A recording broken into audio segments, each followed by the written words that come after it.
What's bracking, guys? Welcome to this U.S. Men's National Team World Cup qualifying roster breakdown analysis video. We're going to talk about kind of what I see tactically happening with this roster, as well as maybe what we'll see with selection and games as well. So with that, we'll get into this video, and we'll take a look right away at the goalkeepers. I think this is the most obvious position where it's like, these three are clearly the best goalkeepers at the moment, and I don't think you'll really be seeing anyone else.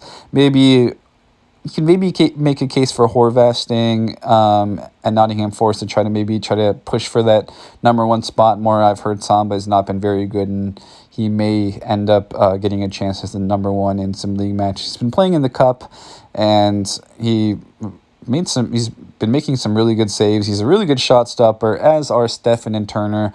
I think Stefan being in another cup goalkeeper at that moment, being the number two, probably puts Matt Turner in the number one spot for the U.S. men's national team, in my opinion.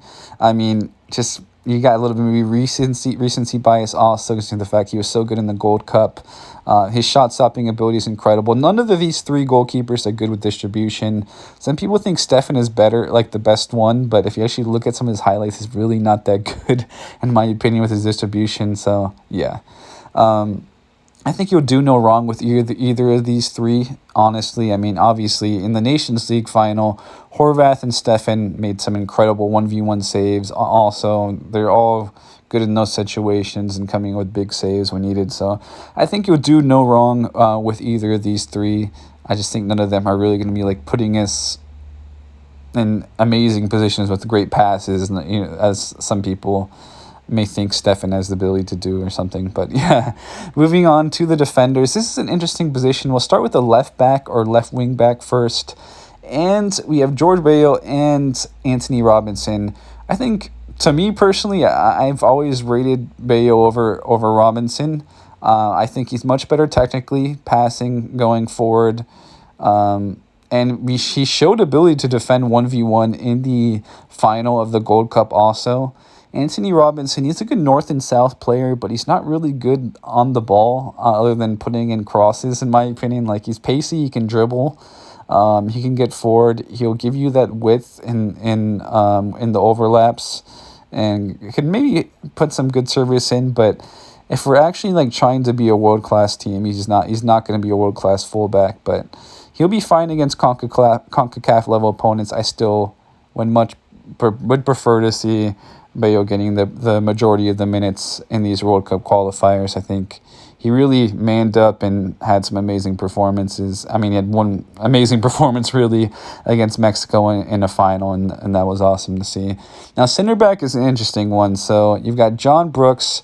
Mark McKenzie and Tim Ream are the two question marks, in my opinion. I think Chris Richards should be there over McKenzie or Ream. McKenzie's not in very good form.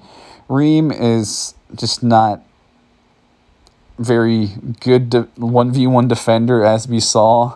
And the fact that he got just absolutely torn apart by Lainez, I just don't see it. I hope he's just there for a more veteran presence and just kind of give cover in general. I think with this fact that 6 center backs are called in, we may see a 3 center back formation being utilized. So that's something to think about. Of course, the other center backs are Miles Robinson, James Sands, and Walker Zimmerman, who looked pretty good as a 3 center back combination in the Gold Cup.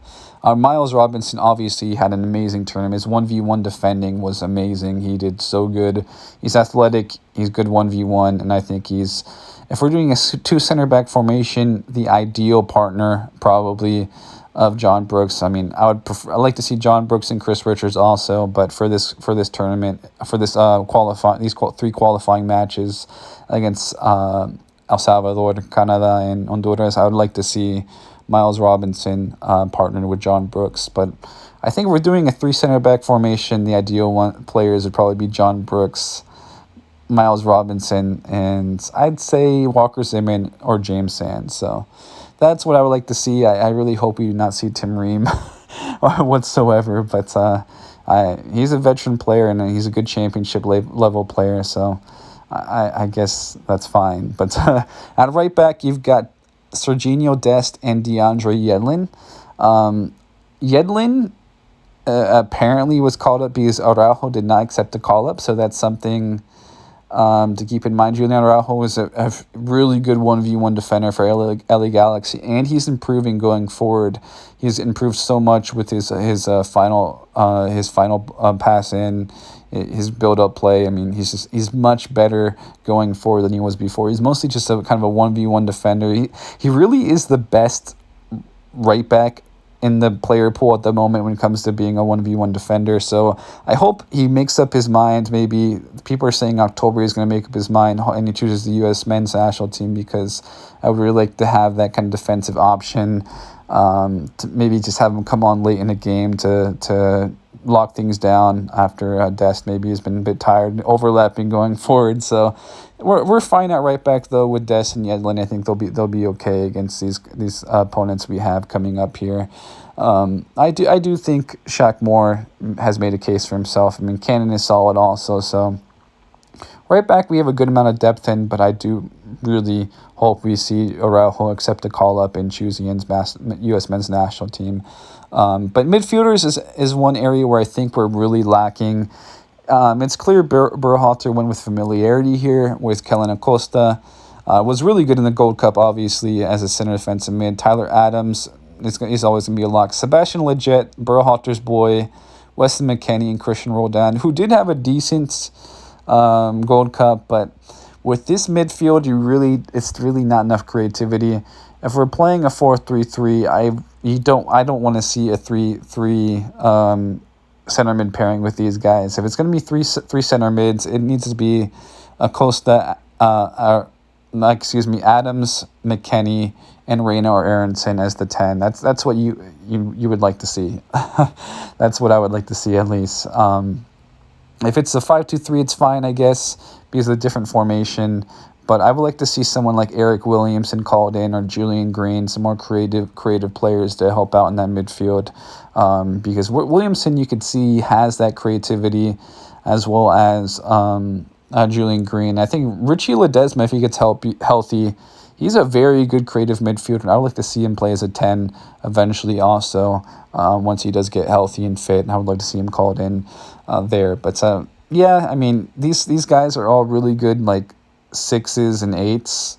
Like, I mean, just pressing. I mean, obviously they're not all 6s, but they're just really good going forward and pressing. They're gonna run. They're gonna run a lot for the badge. They're running for the badge, mate, and run for the shirt.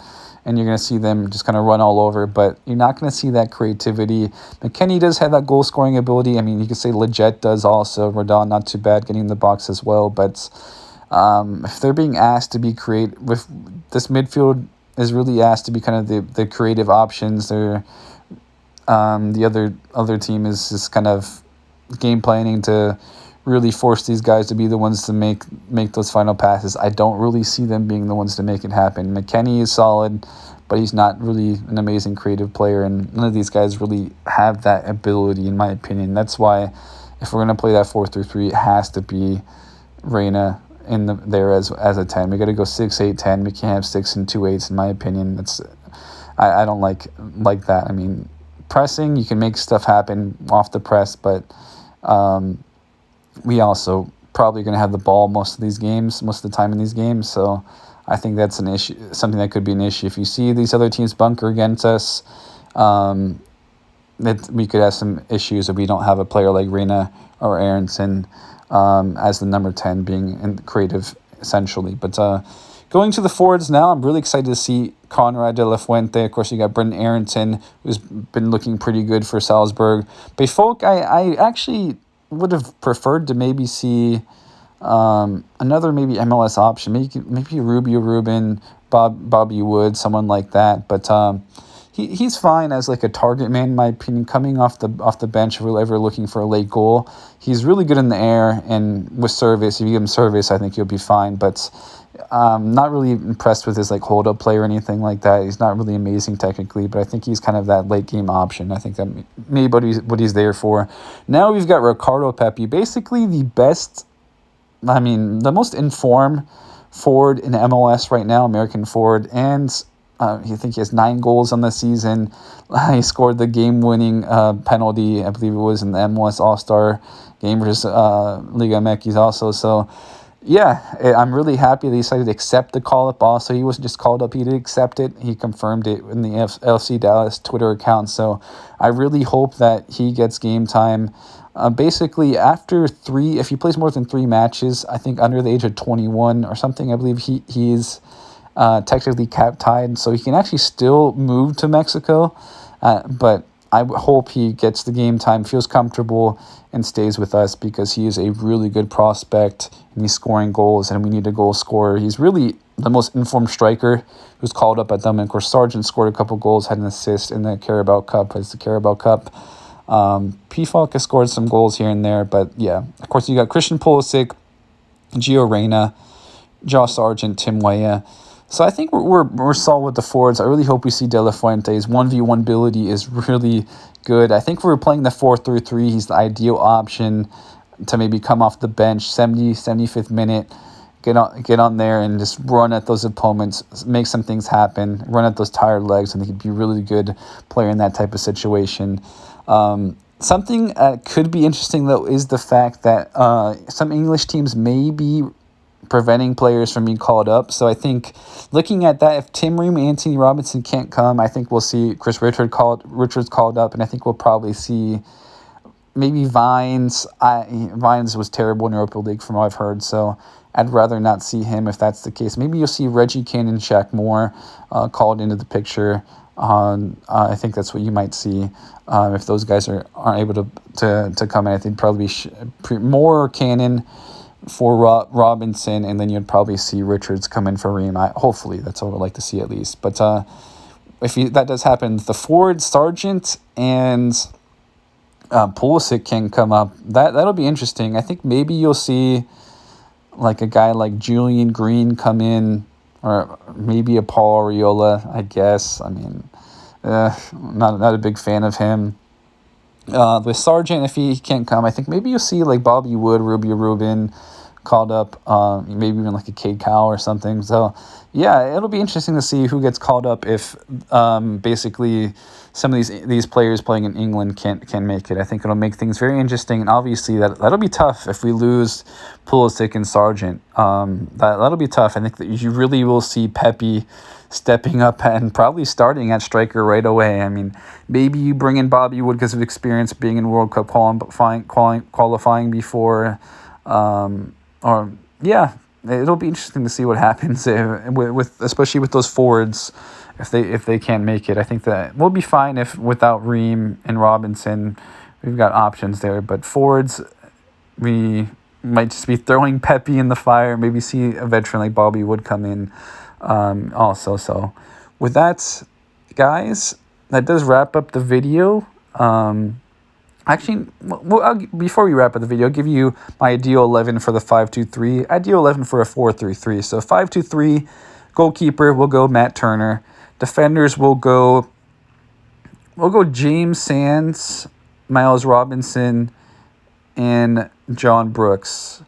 Zimmerman could certainly come in for Sands. That'd be fine, but I like Sands' ability to be that central center back. Maybe Brooks will be fine as a left center back. I'm not sure, but either way, I think either of those, I think that'd be a good combination. And in midfield, you would have Adams McKennie as the wingers.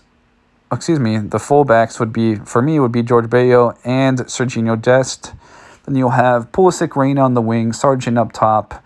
For the 4-3-3, we'll go Bello, John Brooks, Miles Robinson, Serginho Dest, Tyler Adams, Weston McKennie, and Gio Reyna as the 10.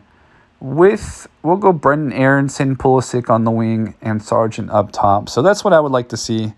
With that, guys, though, thank you all for tuning in. I love you. Hit that like button. I'll be staying out now, and I'll catch you guys later.